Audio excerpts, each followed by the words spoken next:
All right, we are live from Spanky's out here in Sharpstown. Landry Locker, Cody Stutes with you straight off the practice field to the computer. Yes, right out of the NRG Stadium, right into Spanky's. Hanging out here with the great crowd out at Spanky's. Is everybody excited to be at Spanky's today? Okay, you know I had to get my cheap Foley applause. pop? Yeah, my cheap pop. Okay, my cheap pop. So exactly. We'll jump right into the practice observation of the day, and I thought this was an observation by you. This may be a big deal. It may not be a big deal, but we did not see Tremont Smith out there today. Correct. And we did see D'Angelo Ross out there. Correct. And I don't think people want to see D'Angelo Ross in coverage too much. Well, you know how I feel about D'Angelo Ross. And if you don't know how I feel, let me just remind you that Jordan Love had a perfect passer rating targeting D'Angelo Ross last year in the Green Bay Packers game.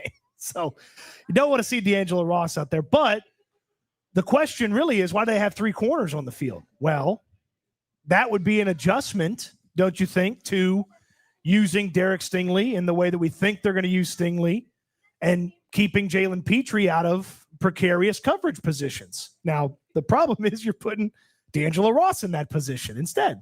Yeah, after today, I'm kind of convinced that Stingley is going to follow Smith and Jigba.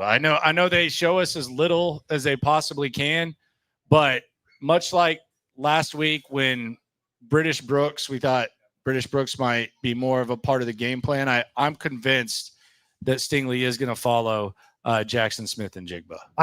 I'm convinced as well, and I am in favor of that. That's how they should operate. That's what they should do with this defense. They should have Derek Stingley, who they pay $30 million a year. They should have him in there following the best wide receiver on the Seattle Seahawks and trying to take him away, trying to limit what he brings to the table. And hey, look, if Cooper Kupp goes and beats you, Torrey Horton goes and beats you, we won't be happy, but at least you didn't let the obvious thing happen with Jackson Smith and Jigba. Yeah, and it's just a small thing to keep an eye on. We'll wait till the practice report comes out, but we will get into that. By the way, John McClain in the building. Yes, he is. We're gonna have John McClain hop on.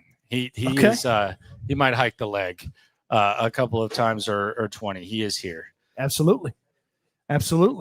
So we've talked about a lot of things this week when it comes to the Texans versus the Seahawks, and the number one thing that has come up is what we just previously talked about with JSN and Stingley.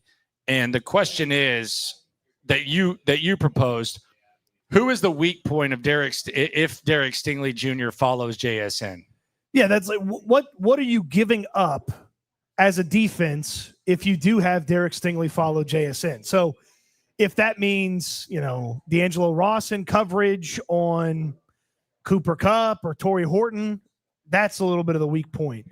If Petrie's in there covering Cooper Kupp in the slot, that's a little bit of the weak point. But you take away JSN, who's got to be one of the early reads, the first looks that you would have if you're Sam Darnold. If you just make him wait a little bit extra, hopefully that pass rush the Texans are very proud of has been pretty good to this point. Hopefully that gets home and you don't have to worry about Kupp or Horton or one of these tight ends going out there beating Petrie or D'Angelo Ross. I hadn't even considered the fact that D'Angelo Ross would be a factor in this game plan. They can't quit him, man. But they can't stay away from him. They can't quit him. And maybe one day it'll work out for him, but it hasn't up to this point. Yeah, he's just one of those guys that they cannot quit him. And I'm a little bit concerned about what D'Angelo Ross looks like in any capacity. I'm actually kind of surprised that he's still here, but it does feel like we may or may not see him. We'll see what the Tremont Smith thing is, because he was out there yesterday, if I'm not mistaken. So the entire 53 was out there yesterday. They didn't have anybody that was on the 53-man roster that was injured yesterday. And then today, when they're out there, and this is the open portion available for the media to watch, which is very small, especially on the. Not that I'm complaining, especially on the second practice of the week. Yeah, and that's what we don't see Tremont Smith, and you see D'Angelo Ross out there, and you're like, okay, well, that's a way to play defense. Not a way that I'd like for them to play defense, but that's certainly a way you could play some defense. Wouldn't be effective. Wouldn't be good.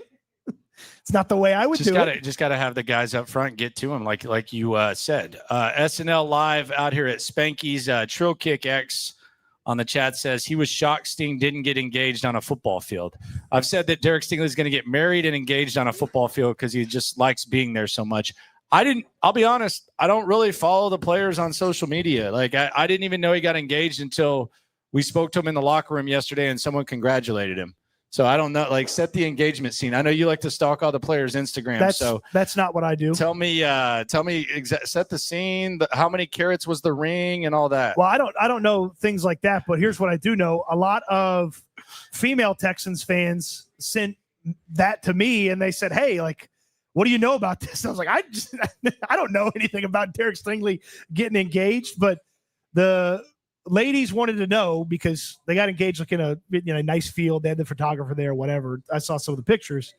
And then she had a different outfit for the engagement photos. And so all the ladies wanted to know, did Stingley plan it so that she had the extra outfit or they have to come back? I don't know. And I wasn't going to go ask him because he didn't care to talk to me about that. But that was the big question. You got to imagine, you lock down her, hopefully you can lock down JSN.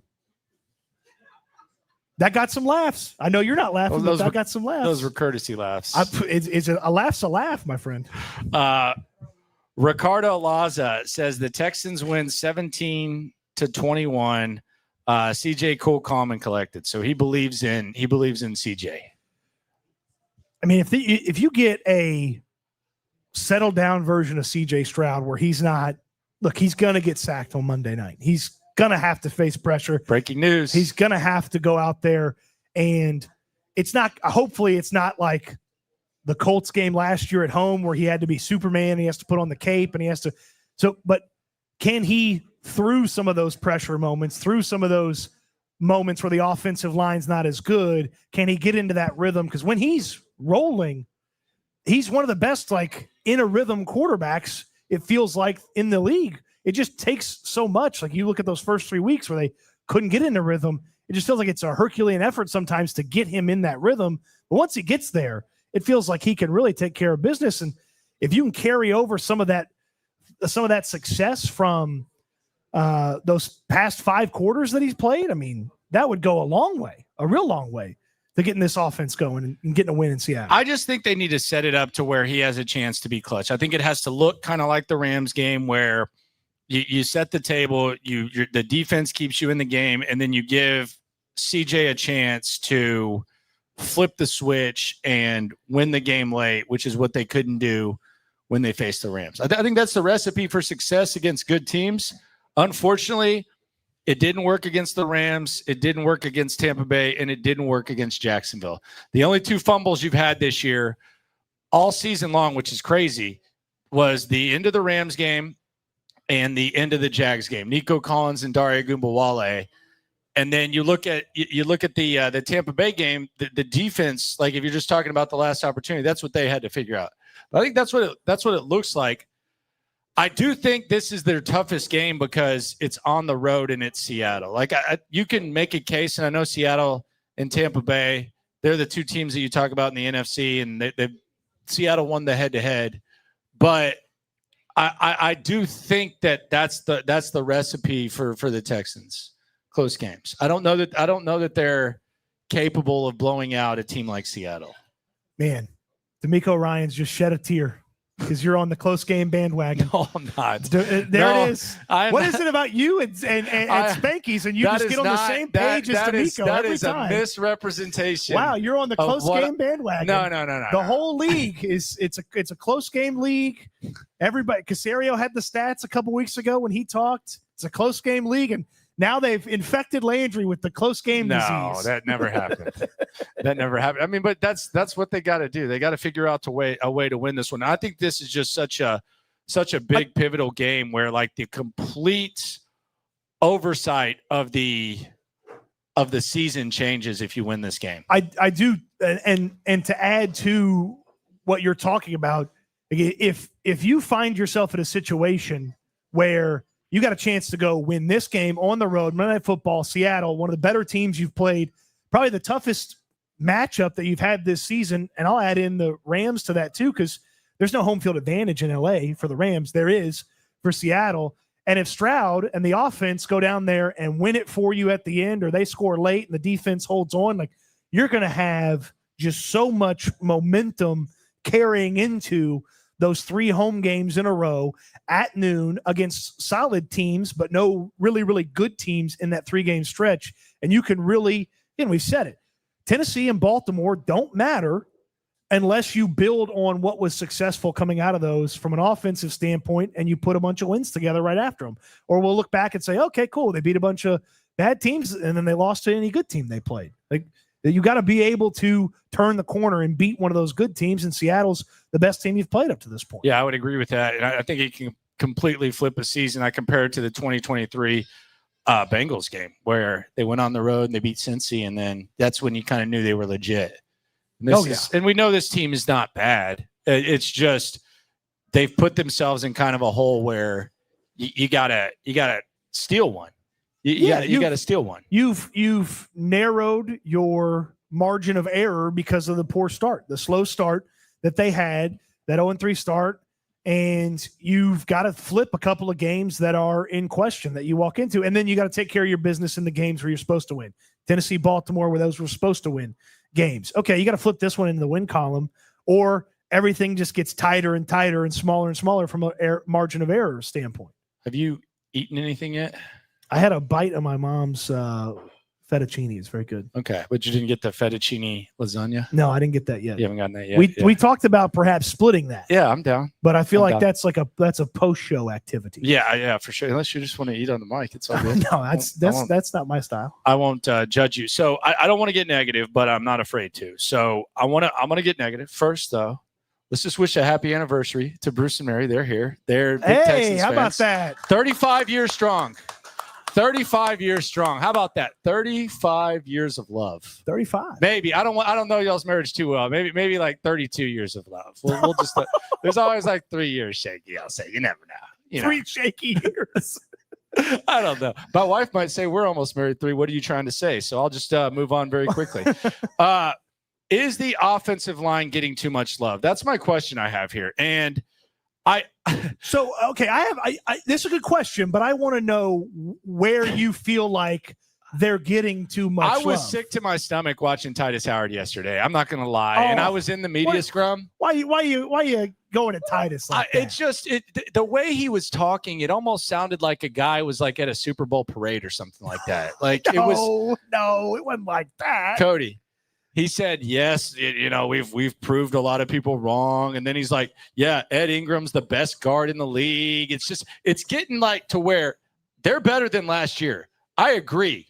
But it almost feels like, what is it that D'Amico Ryans always talks about? Rat poison. It feels like the rat poison might be getting eaten by this offensive line.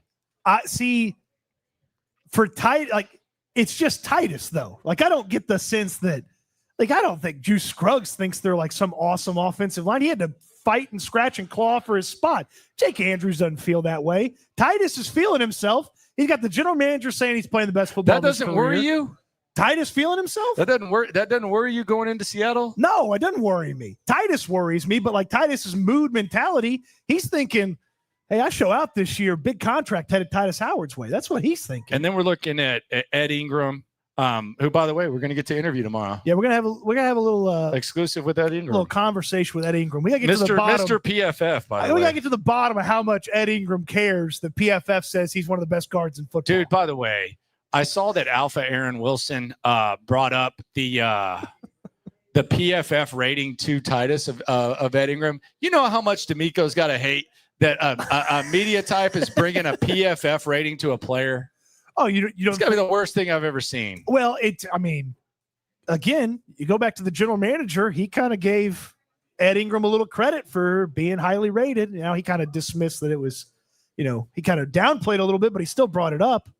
Like, let Ed Ingram and Titus Howard feel themselves. They've been taking care of business over on the right side.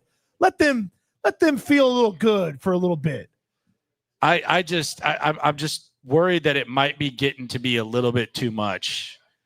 Well, with the love that the O-line's getting, I'm worried, man. Like but I do think they can overcome it. I don't want them to lay the offensive line on an island, but I think they can overcome poor offensive line play. And the other thing that I'm going to admit, I think I'm back in on Kaylee. You're thinking, well, we go from, hold on now. Hold on. The offensive line's getting too much love. They haven't done enough. I'm telling you, I'm all over the place, man. I get cabin fever. You go 2 weeks without a football game. I think I'm back in on Kaylee. Okay. Well, let's I think he can overcome. I think that whatever happened after week 3, I feel like he's got the makeup to where he can overcome it. Maybe this is just me being a little bit too much of a podium critic whore, but I really did like his media availability today. Yes, you're being a podium prisoner right now. Yes, a podium prisoner. Yes, I thought Nick Kaylee sounded like a guy who has a decent grasp of things. He's also been to Seattle twice the last 2 years. They won the overtime game last year. The year before that, they won the season opener.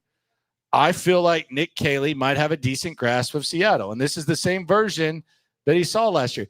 I think this is actually the first time that Nick Kaylee is calling a game against a team that he's seen multiple times. Okay. Already as a coach. So as Sean McVay's right-hand man, he's faced Seattle. Now McDonald's only been there 1 year. I think so, yeah. So that's 2 times total. So this is the first time that Nick Kaylee is preparing for a version of a defense. This is something nobody's talking about for the 3rd time. And you say what he did or didn't do, like he wasn't calling plays, but whatever Sean McVay did to prepare for Seattle, he was there. Mm-hmm. So he knows what this defense does. He knows the style they run. I'm kind of in on Nick Kaylee. Okay. I think this might be the Nick Kaylee game. Now, I will say, from a podium standpoint, Nick Kaylee felt the most comfortable, and I don't think it was confidence necessarily, but he felt the most comfortable at the podium that I have seen him in his time here as the offensive coordinator of the Houston Texans. Like, he was comfortable. That hat was dirty. I can't believe Greg Bailey asked about his hat. Oh, he wears the same hat every week. It looked like John Wetland's hat. You don't even know who that is, do you? That one's escaped me. You don't know who John Wetland is?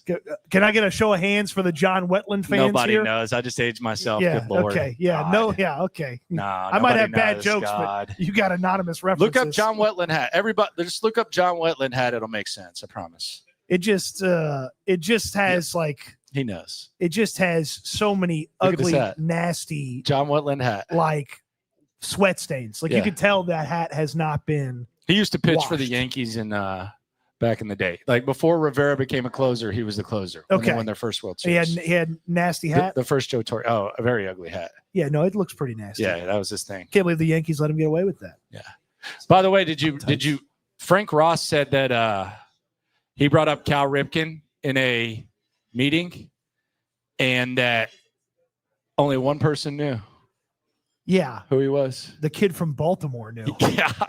Austin Brinkman, the long snapper. Yeah, and by knew, it's a little bit broad. He said, yeah, he's a baseball player. He played a lot of games. He played a lot of games. Exactly.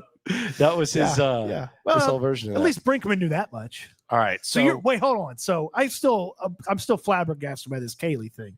Because you were, hey, the Patriot stuff's too much. He's stuck in a box. How are they going to get him out of there? And like 5 quarters of good football, and all of a sudden you're in. No, it's 5 minutes of a good press conference. Get it right. And it's that he's facing Seattle, who he's been involved in game planning against. That's what it is. I'm buying Kaylee for Monday. Okay. Not for the season, not for he's the right guy for Monday's match. He has 15 days to prepare for a team that he's already prepared for twice. Okay. So for the sake of this game, I am buying Nick Kaylee. He also has as healthy of a team as he's ever going to have. Correct. I know they say that Seattle's getting their secondary back. They might be a little bit rusty. Sure. He's had 2 weeks. CJ yesterday said that there's some stuff they need to get rid of. So you have that. So I'm buying Nick Kaylee this week. That's what I'm buying. Okay. I can buy that. You know what else I'm buying? What else are you buying? So here's what I'm going to do live out here at Spanky's. I'm going to buy you a Hurricane. Oh, okay. You're going to drink a Hurricane, and I'm going to talk to John McClain. Okay, I like that. Let's get John McClain up here. The McClainer's going to come in here? The McClainer is coming up here. This is what I'm talking. This is his first S&L appearance, by the way. Help him get set up, though. Don't leave him out to dry. John's not the most technology friendly guy. So we got McClain coming up here live at Spanky's on the chat. Jeremiah says, for the beer tab, love from Austin. Sorry I couldn't be there. It's all good, man. We appreciate you for that. Team player, not always a team player, though. He says, what is Cody drinking if the Texans win by 10 or more? He's drinking 6 ounces of apple cider vinegar and a chocolate and a regular-sized chocolate milk. That's what he will be eating. You gonna flip the cam? All right, we got John McClain. John, how you doing, my friend? Why am I stuck with you instead of Cody? You want to talk to Cody? Here, talk. Yeah, I'll let drink me the talk hurricane. to Cody. I'll drink. You the go hurricane. play with your little girl, Avery Grace. She doesn't see. She's a doll. Well, She's you know, beautiful. You know what happened, John? So is her mama. But you know what happened? Now you're getting creepy. She is beautiful. She's a hottie. So this, oh my God, now it's just getting crazy. But Carol ain't bad herself. You know what happened though with my daughter? I made a mistake. There's this song that kids like called Bear Hunt, where they go on a bear hunt. It's one of my favorites. And I was the bear for so long that now, like 50% of the time, she runs from me. I don't blame her. Don't make her cry. So she's smiling. So you have a good grasp on what's going on with the Seahawks and Kubiak. What do you know about this Kubiak son that D'Amico has such admiration for? Clint will be the first one to be a head coach because he's been smart enough to go to jobs where there was a defensive head coach and he could call the plays. If you remember last year in New Orleans, they scored like 44 and 42 in their first 2 games, and then injuries decimated them, and they became one of the worst teams. Dennis Allen got fired, and then Mike McDonald hired him, and he has total control, and he wanted Sam Darnold. He got Sam Darnold. Sam Darnold humiliated the Texans last year in Minnesota with 4 short touchdown passes. And right now, they're one of the best teams in the league because they got balance. They got 2 running backs. They got a great receiver. They got a really good defense. Mike McDonald's a very underrated defensive coach, and I guess it's because he wasn't coordinator long enough in Baltimore before he got the head coaching job. And I hear all these local people picking the Texans to win this game, and I'm wondering why. And because they haven't beaten a good team on the road. I just looked it up. Bengals in November 12th of 2023 when Burrow was healthy. But I went back last year and looked at every road game. This would be a turning point to me for D'Amico Ryans if they were to win this game, in which they're an underdog. And I think if they could win this one, they'll win 3 in a row at home over the 49ers, the Broncos, and the Jaguars. And then they go to Tennessee. So this is a good time to play this season. And it starts with trying to win a game nationally. Nobody thinks they can win. John McClain with us out here at Spanky's. Cody's about to get that hurricane, and he has to drink it in 30 seconds or less. So that's the new. I'm just kidding. Are you still in on Nick Kaylee? Are you out on Nick Kaylee? Where are you at with Kaylee? Well, first of all, let's be very honest about the Texans offense. It looked great in 1 quarter against Tennessee, which is one of the worst teams in the league.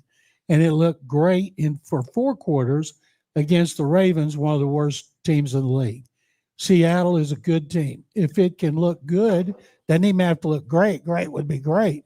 But if it could look good at Seattle, and remember, the Seahawks have been terrible at home the last 2 years, great on the road. But if they could go up there and look good, I think everybody would start to believe in Nick Kaylee. And yes, the offense looked great at Baltimore. I mean, great. And the thing I noticed most about that game was C.J. Stroud was comfortable, confident, flinging it fearlessly just the way he did as a rookie, not looking for the pressure because there wasn't much. And I know you just asked Cody about buying into the offensive line. Is it too early? Not based on the last 5 quarters. It's not. But They've gotten better. This will be a much better test. And whatever Seattle has been doing, the Seahawks, McDonald's probably going to have them doing something different. And, of course, they're going to test them with stunts, which they've done a good job at picking Number up. 3 in the league. But they are much better up front. But now we've got to see them do it against a good team. And if you're a Texans fan, and everybody here is, or they wouldn't have been here, it's so frustrating to think. Came within 5 stinking points of beating the Rams because Dari Goombawali fumbled. Then they came so close to beating the Buccaneers, the worst drive the defense has had all season. And then Jacksonville, the fumbles, turnovers in the fourth quarter, tip pass. They could have won all 3 games despite the offense being horrific. And that's why this team, I think, is really close to being a good team. But you got to do like New England. Go to Buffalo, win a game you're not supposed to win. Other teams have done that. Go to Seattle, win a game you're not supposed to win, and show the nation what you're all about. No doubt. John McClain here with us. On the chat, someone says the Texans are going to win 24-20. And he says they're going to continue the streak of not letting teams score 20 points. I'm going to ask you, John, do you think that the Texans hold the Seahawks to under 20 points? But it's going to be a tough one with Darnold playing as well as he has. Last year when he had those short touchdown passes, the Texans played a big role in that. So 20 or fewer, they got to give up 20, more than 20 at some point. I'm going to say they're going to give up more than 20 in this game. HDAV Traveler is one of your biggest fans, by the way. Tom, thank you very much. He says, afternoon, Mr. McClain. Hope everyone's having a great time at Spanky's. He says We he's there in certainly spirit. are. This is a great place. I would encourage everybody to come out anytime, but especially when these guys are here because it's a great crowd with a lot of diehard Texans fans. Can you just say hike the leg on HDAV Traveler? You haven't given me any reason. Other than you're here. He likes riding motorcycles. Good. Oh, my God. Never mind. Couldn't even instigate my way into that one. Team player says. Can you get sued for that? Has that been copyrighted? What? Hike the leg? No. That was me. I was asking you to hike it on him. No. You can't steal my bit. Why don't you ask me something then? Give me a chance to hike the leg on you. Okay. Well, this is not me. How I'm talking about you. Oh, I'm doing it right now. All right. But this is from someone else. It says Amy Adams Strunk is a competent owner. It really says it. Competent owner? Is she a competent owner? Right now, no, absolutely she's not. Okay. Well, there you go. If you'd asked 3 years ago when Mike Vrabel was taken to the playoffs, he said, yeah, she's a competent owner, but you are what your record says, and their record says they're one of the worst teams in the league. Yep. That is a fact. What is Gary Kubiak up to? I feel like you have like a really good grasp of this. He's on a I know he's on a ranch, but I think am I allowed to say I think you know a little bit more about the ranch than me.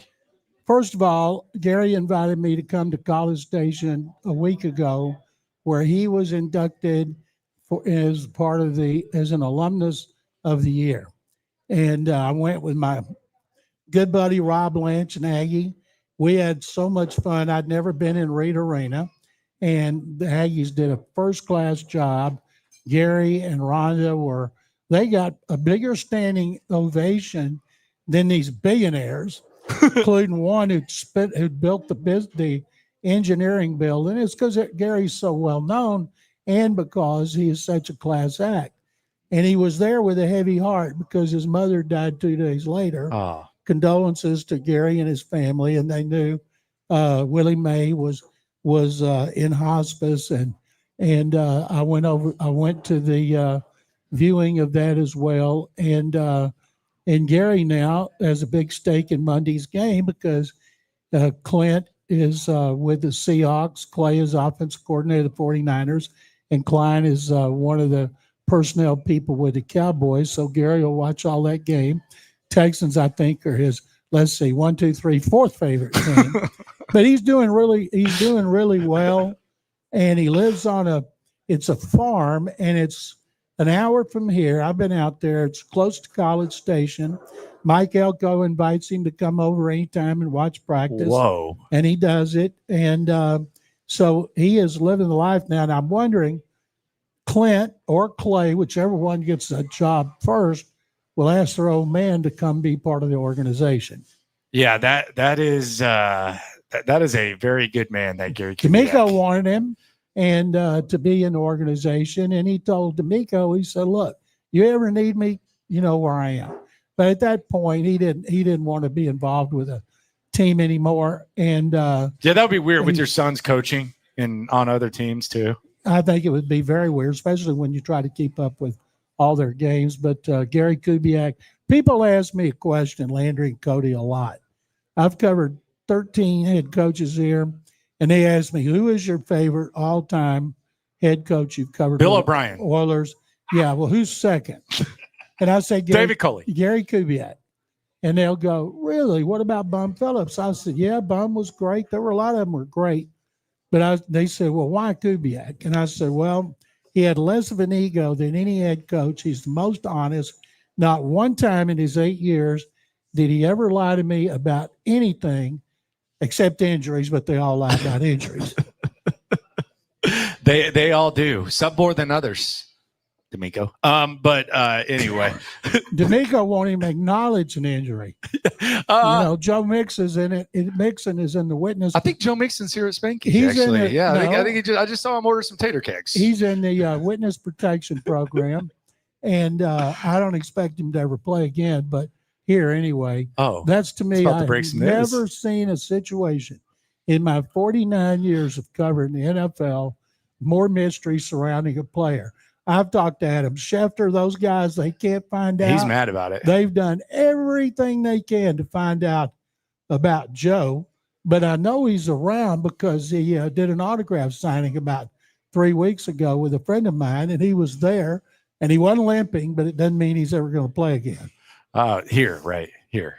You mean here? Or? Here in Houston. Yeah, here in Houston. Yeah, that would be the way that went down. I wanted to ask you something else. Someone else. Where does J.J. Watt rank on your favorite players that you've ever covered? Is he top 10? Oh yeah, by far. Top 5?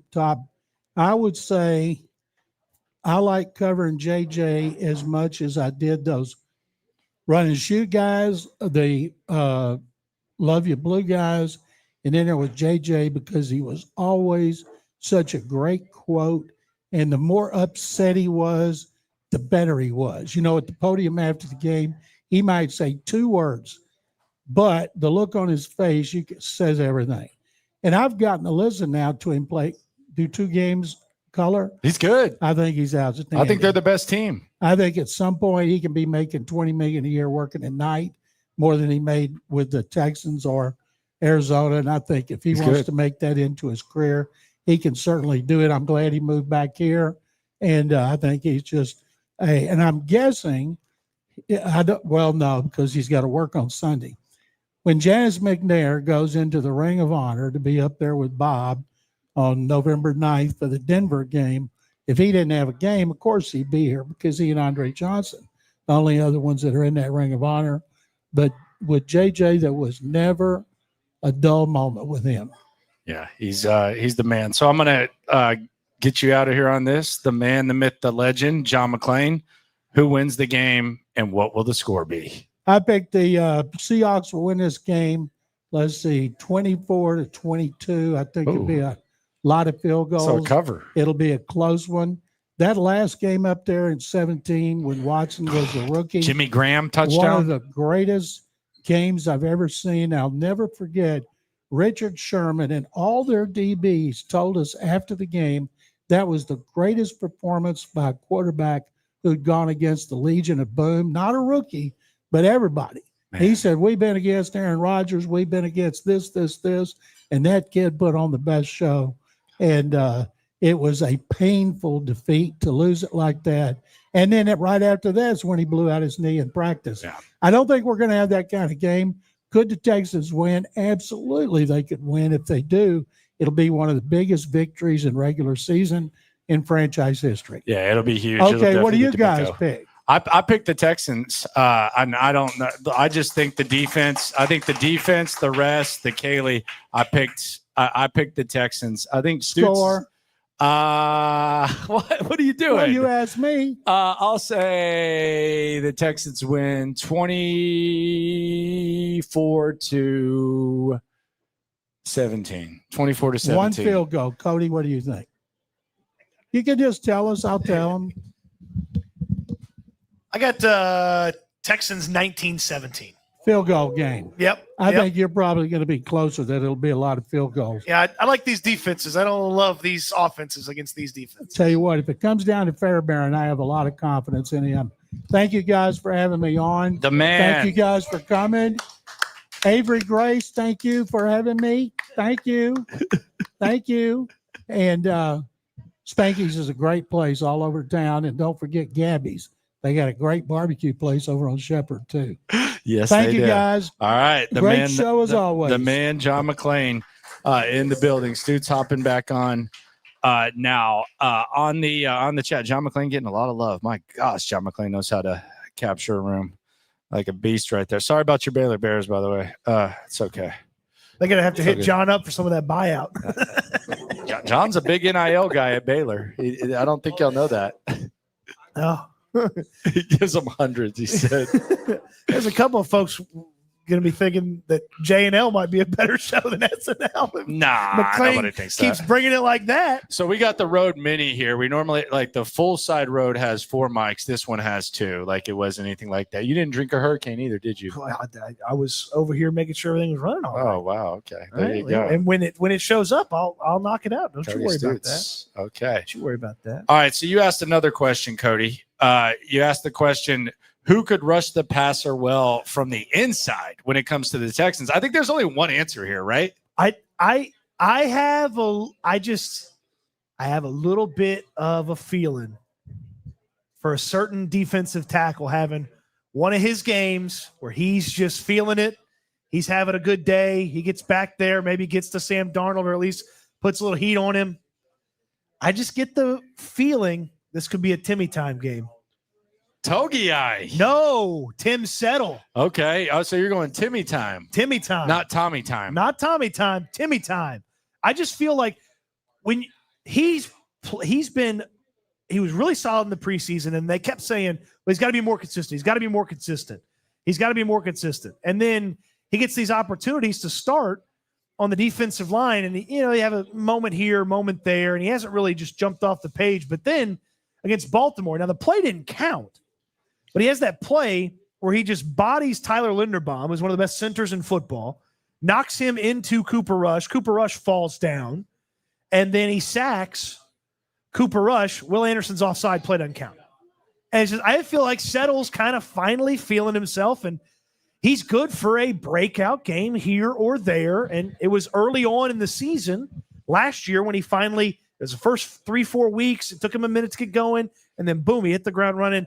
I think it's a Timmy time game here for the Texans. He also had a play that didn't count the other day. Yeah, so the one I just talked about. Yeah, but he also had a play that did count too. Yeah. The one that did. It's Sheldon Rankins really is like the only guy on the inside. I think this could be a Togiai game, and I thought it was really interesting where I'm reading like some of the nerd write-ups like from Seattle, and they have a really good beat. Like there's a lot of good information there. But a Hawks blogger, Brian, is the one that I read a lot, and he's also part of the collective family that we're in. Texans Collective every Monday at 6 with myself, Cody, Sean Pendergast, and Reginald Atatula. But they don't even know who Tommy Togiai is, man. Like, come on. Because they're talking about Foley Fatukasi like the Texans miss him, and they're like, yeah, Foley Fatukasi's out. I think this is a Tommy Togiai game where he makes like not just a play that people that watch the Texans consistently like notice. I think this is a game where Tommy Togiai has like a really, really, really, really big play that we look back when we're talking about the defensive line and grading the defensive line, and we say, okay, Togiai did his thing there. You're going to need a Togiai because they're going to try to run the football. Kenneth Walker, most big plays from the running back position, even though they somehow foolishly use Zach Charbonnet from time to time. I don't understand it. Don't get it. Never will understand it. But Walker's really good. And look, you think about a Kubiak system offense, they typically have a really good run game. Togiai's the run stuffer for him. He does a really good job and slows things down. And they called him the most consistent player on the team and then had him inactive for a few weeks. That was weird. The first 2 weeks being inactive was strange. And then when you know it, as soon as he gets on the field, okay, there's Tommy Togiai making a bunch of plays. Skywalker on the chat says, Cody, I missed the wheelhouse. We had some fun on the wheelhouse back in the day. Brad Kellner. Brad and Jake Asman. doing their thing. Fun. We had some fun. Yeah, the Togiai thing is weird. I actually, the Fatukasi injury, I wonder if he would even be active even if he were healthy. I won't say anything crazy, but I wonder if he would have been active even if he were healthy. He'd been the old if healthy scratch, Foley Fatukasi. I mean, it's not quite as blatant. How unhealthy do you think he is right now? Not that unhealthy, right? I'm not gonna say, but I'm old enough to remember when Kenyon Green was listed for an injury and it was one of his shoulders, and I kind of saw him carrying a backpack on that shoulder. It wasn't carrying a backpack. It was ripping the backpack out of his locker, throwing it over his whole shirt shoulder and walking like he was getting ready to head on out of the building. It was like, I thought his shoulder I thought he was hurt. doing one-arm push-ups before that, but it was like his shoulder's hurt, and I'm like, which one? He's like walking like this. He has like a backpack like that. I was like, there have been some phantom injuries in the past couple years. Which is smart gamesmanship. If he gets that guy paid, you don't have any, nobody's feeling bad about being benched or anything like that. So, yeah. All right. So I asked this in a different way earlier this week, but who is going to step up next to Nico Collins? It's got to be Christian Kirk. I'll start with this one. You traded a late draft pick for the guy because you liked him so much you didn't want him to hit the market. It's the same thing you did with Joe Mixon the year earlier. You're paying him $16 million. Soft tissue injuries are the concern. He misses the first couple games with soft tissue injuries. I like that we're having this conversation, and I do think that we should probably see more of Higgins and Knoll, the rookies out of Iowa State. But Christian Kirk's got to give you something, man. The fact that we're even saying who's going to step up at number 2, it better be Christian Kirk. It better be Christian Kirk. You're paying him all this money. That's $16 million is not cheap for a wide receiver. Nope. Aggressively keeping him off the market when he was going to get cut in Jacksonville is no thing. I like this discussion. I'm fine with it. I think there's opportunity for all of them to eat a little bit, including Hutchinson, but it's got to be Christian Kirk. He's got to give you something this season, or else all this talk that we have where we're always complaining about the offensive line and this guy did this, or Jalen Petrie in coverage, which hasn't been the case so far this year. He did this. It's got Christian Kirk should be the main target of fan anger if you don't get something from him consistently in the next few weeks. He's getting a free pass right now. I do wonder if that big almost 50-yard play against Baltimore maybe just kind of – in the fourth quarter, too. And so they went out of their way to do that. Yeah, just kind of got him rolling, got him moving a little bit. Okay, now I get it. I understand it. I just wonder if maybe helped get him going, and you can use that. And if they're going to have a healthier secondary than they previously have had, then you're going to need that guy that can win quick, get open over the middle, and that's Christian Kirk. Well, we hoped that was Christian Kirk. We just haven't seen it consistently. So do you want to see it or not? Oh, yeah. I want to see Christian Kirk do have a good performance. I set you up for that because pulling the curtain back. We've been in the same fantasy league for 15 years. We're playing each other. Oh, yes. Mm-hmm. And I have 2 crappy receivers at the bottom of my bench. One of them happens to be Christian Kirk. I'm going to start him against you on Monday. So maybe he needs to have a decent game to beat you. So that's what I'm going to do. So you better keep that same energy. I think whenever push comes to shove. I think as bad at fantasy as you are, you should leave him on the bench so that he has a good game. And then the Texans benefit and you don't benefit. That's probably true. Okay. That's probably true. Where'd you finish last year? You remember off the top of your head? Where are you at right now? I'm ahead of you. 10th is better than 12th. Neither one of us are doing too hot in fantasy right now. All my guys got hurt. Yeah. All my guys got hurt. Yeah. But I also think that Jalen Knoll needs to be a bigger part of things too. Yes. Yeah, that Jalen Knoll touchdown. Too. It's a good counter on the offensive line. Get Jalen Knoll involved. That Jalen Knoll touchdown against the Ravens, That was the most, we're calling this play to get Jalen Noel in the end zone setup that I've ever seen. Like, they called that play with the intention of that happening. He gets in the end zone. Then he's feeling it because he gets in the end zone, does the Ray Lewis dance in Baltimore. And again, I think there is a little bit of confidence that I think builds for this offense, even if it's against Baltimore, because it looks so disjointed. It wasn't smooth those first 3 weeks, and then they turned the corner. It looked smooth at the end of Tennessee. It looked smooth against Baltimore. Like, I know it's not going to be smooth against Seattle, but if they could just put together a little bit more than they have, you're going to see exponential results. Like, a little bit better here and there should produce a lot more for this offense. Yeah, there's no doubt about this. Kenneth Walker, by far their best running back. I don't know what the deal is. I don't know why they're trying to play this.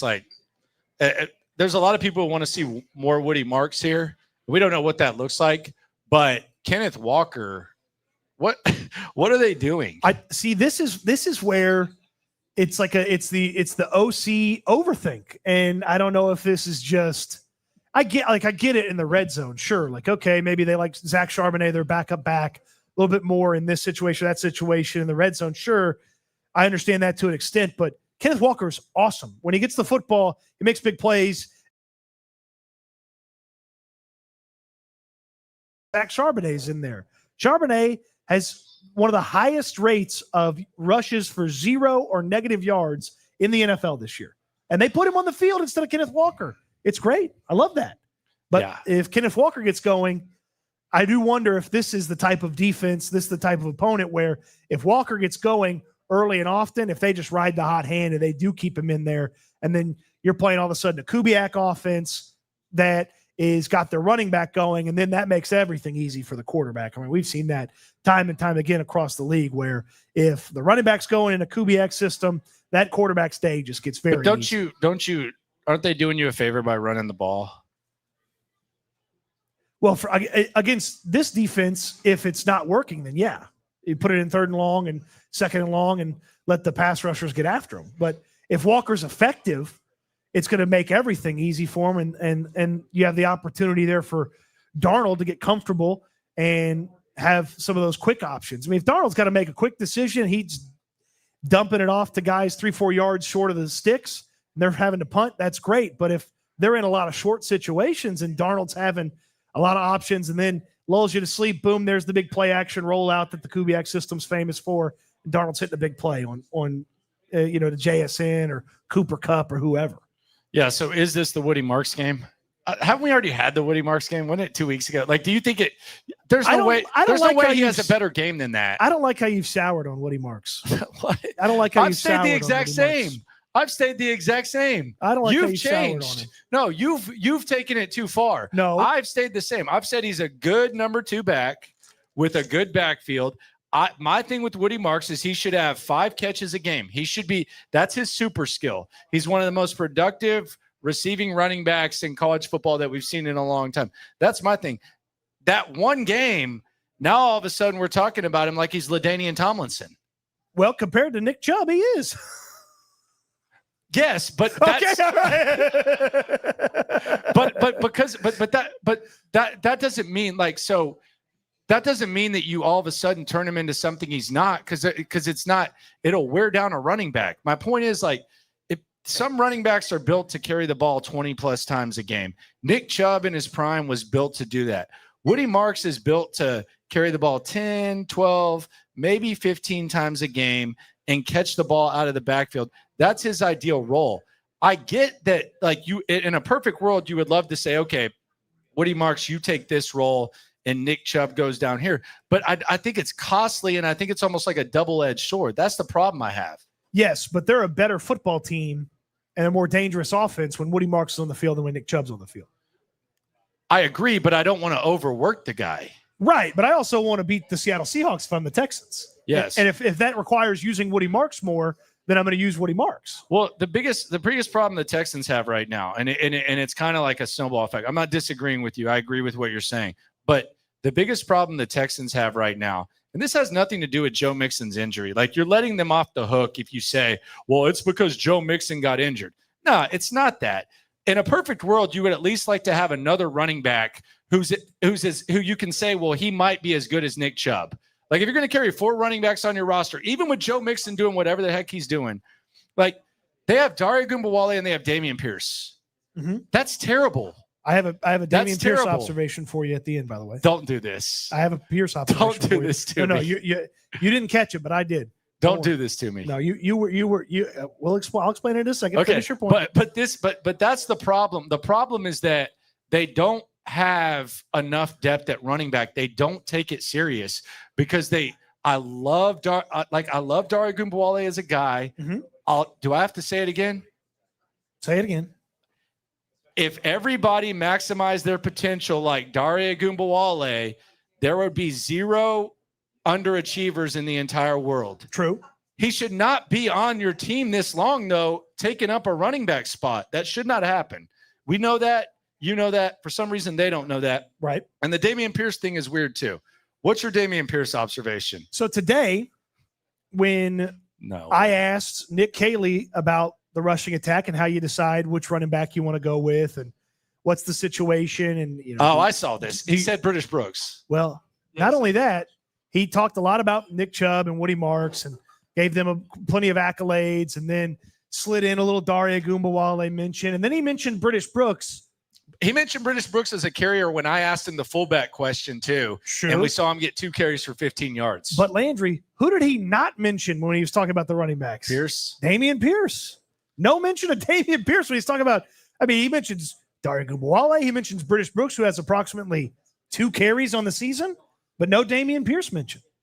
So maybe the ship has sailed here on the Damian Pierce. I think British Brooks starts to get more carries. They're also going to do that reverse thing that they did with Jakob Johnson. Oh, where he goes in motion. Yeah, I'm kind of feeling that.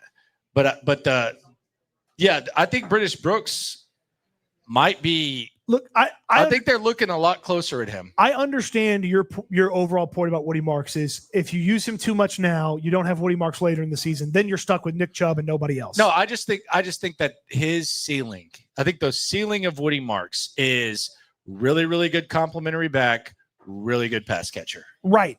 They can't use him like that this year, though. No, but they should still be throwing him the ball. Correct. They should still be throwing. He should be. He's got to get 20 touches a game. He should be getting, but he should be at bare minimum, no matter who your running back is. If you have Jonathan Taylor on your team, or you have Bijan Robinson on your team, Woody Marks should catch the ball 5 times. Yes. He's literally the best. You traded up for Woody Marks. He rushed for 1,000 yards in his 5-year college career. Or was it 6? He's old. 5 years. Yeah. Yeah. 5 years. In his 5 years, he rushed for 1,000 yards 1 time. Correct. He caught the ball near the top of the NCAA every year. So regardless of who your running back is, my problem with the Woody Marks thing is he has to be catching the ball. What else are you? What are you doing with him? I'm with you. I just feel like that's also a counter for a bad offensive line. Exactly. But he's still, to me, the runner that I trust the most. So manage it however you need to manage it, so you don't, see the wear and tear stack up within this game. But 20 touches, 15 rushes, five receptions. This is, to me, an opportunity to really showcase Woody Marks. When the game was in doubt against Tennessee, it was Woody Marks. The game was in doubt against Baltimore for not very long. CJ got going. They felt like it was, all right, we're good. We don't need to show any of our Woody Marks stuff. I think you bring Woody Marks back into the equation here against the Seahawks. Yeah, and then we'll see what happens with Nick Chubb and how they handle the whole Chubb situation. But the Woody Marks thing, throw him the ball. Just seriously, throw him the ball. On the chat, not John. Shout out to you. That's a cat picture. Big cat. Cody's a big cat guy, so he can relate to that. Finesse HOU says, have y'all heard the latest report from Laramie Fowler on the Breece Hall, the Texans possibility? Let me guess. What did he say? He may or may not be traded to the Texans. Jeremy Fowler loves him. Maybe this will happen. Maybe this won't happen thing in the reporting. I guess he just said that the Texans could be a scenario. By the way, the other thing I caught from Nick Kaylee. I know exactly what you're about to say. He's a big Iowa State guy, dude. He is. I didn't know he had a master's degree there. I knew he was a grad assistant, and I know that him and Matt Campbell are both from like the same area of Ohio, and that he likes high school football coaches, and Matt Campbell's dad's a high school football coach from down the street, and they drafted 2 Iowa State receivers this year. I think Breece Hall, I think there's a chance he's a Texan. I really do. I really, really do. And he will be your best back this year, and he'll be your that duo that I crave. That would be. You'd have to make sure you sign Breece because he's expiring contract. Well, or you could just franchise tag him and then that negotiate. Would work too. I'd be fine franchise with that. tag and negotiate. Yeah, but Kaylee went on this giant diatribe about how much he loves the Cyclones and how much he followed guys to go into the league when he was at other places. And it was a question really about Hutchinson, but then he was like, oh, just follow the Cyclones and the draft process. Love seeing the Cyclones. And I was like, well, you know who else is a Cyclone? Breece Hall. Wouldn't mind that. That makes a lot of sense, man. Adding another Cyclone. Makes a lot of sense. What number is he going to rock? Who's 28 right now? Oh, I don't know. Good question. Give him his number. I don't know. It's Mixon. Oh, no. Yeah, give it to him. Give it to him. Give him Joe's number. Yeah, if you trade for Breece Hall, give him Mixon's jersey too, just for good measure. Yeah, it's Mixon. Yeah, there's not very many cool running back numbers available. No, but he's 28. Mixon, bye-bye. Well, you can't in the middle of the season do that. No, it's all right. Joe, give it up. What if they trade for him and Joe's out and they call him and they say, hey, he's 20 actually. He's 20. Oh, he's 20? Yeah, that's on me. 20. They have 20 available. Okay, there you go. Look. All right, so you don't have to worry about changing jersey numbers. Great. Go ahead and make the deal. It's in the 4th. All right, bye-bye. He was 28 at Iowa State. The only reason I know that is because they kind of had some success against Texas. There you go. Yeah, he's 20. He's 20 with the Jets. There you go. Dom in Jersey says, Will Anderson is the key Monday. I'm tired of seeing his pass rush win rates. I don't care. 51 needs to impact a game and finish more. Oh, so we're going to say that he just doesn't impact the game now? That's what we're saying? He's saying like tangibly, statistically. Oh, pressure's not a tangible thing for quarterbacks? They don't feel pressure? I agree with him, man. Like I'm tired of these advanced stats, like being the end all be all. Will Anderson's great. He's awesome. He's a perennial Pro Bowler. He's going to be in the Pro Bowl a lot. So is Daniil Hunter. They need to eat at the same time, man. Like why is it that Will Anderson and Daniil Hunter every once in a while they will, but why is it that both of them don't just sack the quarterback multiple times? And here's the other thing about Will Anderson. The Texans made a trade for Will Anderson. They traded the 12th overall pick. They traded the 33rd overall pick in that draft, and then they traded a number 1 the next year. You know who went? You know who they could have got with that 12th? Jackson Smith and Jigba. Yeah. You know who they got with that 33rd? Sam Laporta. So they basically traded JSN and 2 picks for Will Anderson. So he has to outshine JSN. That's my math. Scott Steiner style. While I don't love your souring on Will Anderson, I am so proud. I am so proud of you for doing you could have drafted this guy because that's my bid. Oh, that's your bid. I love that bid. That's your favorite bit. I love that You bid. take it too far, though. Do I? Do I? Texans could have drafted Tom Brady this time, No, this time. I've never said that. This but, time. if there was a useful player that was drafted after Graham Mertz that they could have drafted, By the way, I was watching him throw today. Look, spinning it. You've had 2. Cut him off. He's done. He's finished. We're doing Graham Mertz practice updates. Get out of here. All right, so here's my question. Which Texan do you think could most mess up this game? Like which Texan? You're going offensive line. Yeah, I'm going offensive line. Which player are you the most worried about? Ariante Ursary. I am most worried about him. It is a super loud environment. The offensive line hasn't had like that awful, terrible penalty game just yet. This is his first time going to this environment. He struggles with speed. That's what Seattle sends off the edge a lot of times. This is a huge opportunity for Ariante Ursary to kind of create some confidence that he's headed down that franchise left tackle path. And this is also an opportunity for Ariante Ursary to just have one of those he's a rookie and he got abused in this game because they were ready to attack him. Ursery is the one I'm watching on the offensive line more than anybody. More than any of those guys that got to go block Byron Murphy, more than any of those guys that got to go block Leonard Williams. I'm watching Ursery at left tackle. Patrick just brought it up. Patrick in the back corner, the man, the myth, the legend, Patrick Ding. He said it's in the 50s, Kaimi Fairbairn. It's too cold for Kaimi. By the way, I saw Kaimi's suitcase today in the locker room. Oh, do you have a parka in it? Yeah, like 8 pairs of long johns and 7 winter coats, 12 full-size beanies. He does have. He's my spirit animal. He's my spirit animal because he hates the cold weather, man. He hates the cold weather, and he's not the same. We have got to. This is a little. No, I'm asking Ed Ingram tomorrow. I'll put the. No, because Ed Ingram played in Minnesota. I swear I'm asking in this, and I'm not kidding. And I'm gonna do it with a straight face when we interview him tomorrow. I'm gonna do it with a 100% straight face.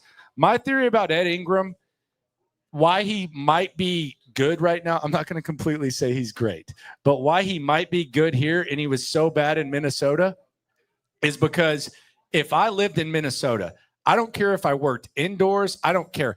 I would not be able to function. I hate cold weather.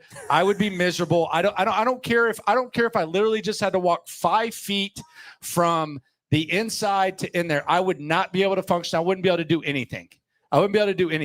He played high school ball at DeSoto in Dallas. Mm-hmm. He played college ball at LSU, and then he had to go to Minnesota. And for the first time in his life, he was bad at football.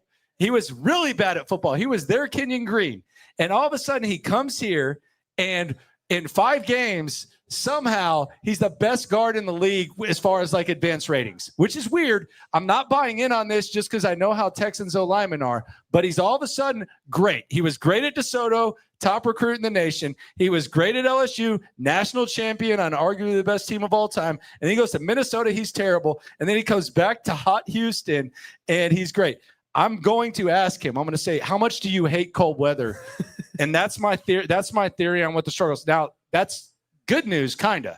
But it's also bad news if the Texans have to go to, say, Buffalo in the playoffs. You might need to bench him. Okay. All right. Well, we got a long way to go before talking about going to Buffalo in the playoffs. Let's just try to get Kaimi warm enough that he can kick in Seattle. Okay.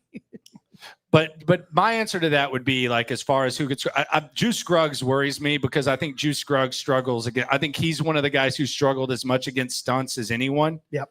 So Juice Scruggs would be he's better than Laken Tomlinson, but I would say that Juice Scruggs would concern me very much when it comes to guys. I'm sorry, like Petrie against Cup, because I feel like JSN is going to get all this attention.